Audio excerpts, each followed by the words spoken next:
ماه مبارک رمضان هم ماه دعاست. در دعا مستحضرید. اگر ما انسی داشته باشیم و بدانیم که تمام اونچه که به دست ماست فیض اوست، خودمون دخیل در کار نیستیم، مثل زکریا تربیت میشویم.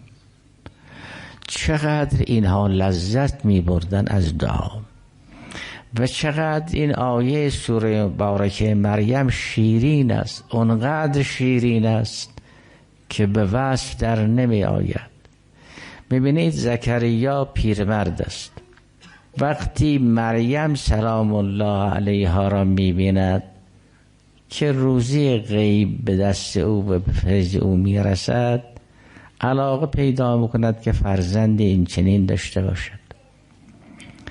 به خدا عرض میکند من که الان پیرم و اشتعل الرأس شیبا، موی سرم سفید شد و استخوان بدنم پوک شد، پیرمردم.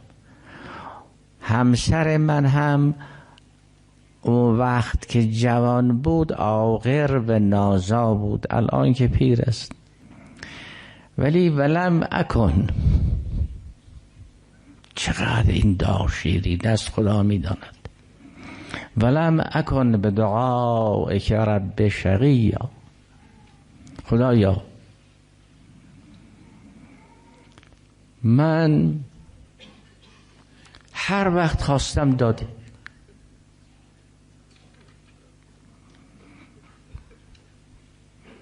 هیچ وقت نشد که بخوام و ندی. خدا میدونه این آیه چقدر شیرینه، فقط خدا میدونه. میبینید این زکریای پیر چجور با خدا حرف میزنه. این راه برای همه من بازه. عرض کرد خدایا اینا که هست، من پیرم و همسرم من پیره، ولی ولم اکن به دعایک رب شقیا. عرض کرد خدایا میدونی من کیم؟ من کسی هستم که هر وقت خواستم دادی و نگفتی کی هستی.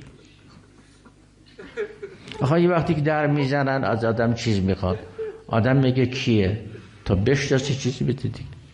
اما تو نگفتی کیه، هیچ وقت نشد بپرسی تو کی هستی. آخه از این بزرگوارتر، آخه تو از من سوال نکردی زنی مردی مسلمانی کافری، من هر وقت خواستم دادی، هیچ وقت سوال نکردی کیه. حالا که در میزنن ما چی میگیم؟ ببینید کیه. زکریا میگه خدایا هیچ وقت نشد که من در بزنم تو بگی کی هستی. من گفتم میخوام دادی. چقدر این آیه شیرینه.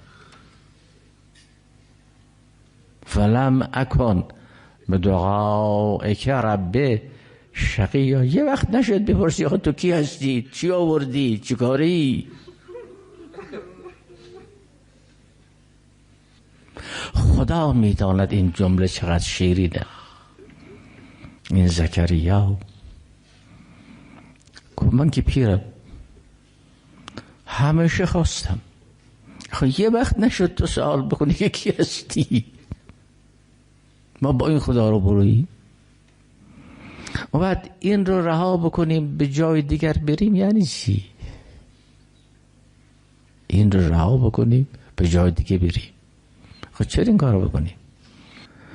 چقدر این زکریا شیرین حرف زد. خدا میداند این جمله چقدر شیرین است. این کار مخصوص زکریاست. چرا خدای سبحان به پیغمبر فرمود به یاد زکریا باش یا به یاد مریم باش. واذکر فی الکتاب مریم. نام انبیا را برای چی میبرد؟ برای اینکه روش اونها، راه اونها آموزنده است. ما راه اینا رو میخواییم. پس میشه یک کسی بگه خدا و خدا نپرسه تو که کافری چی میخوای از من؟ این خداست. بنابراین این در همیشه بازه دیگه.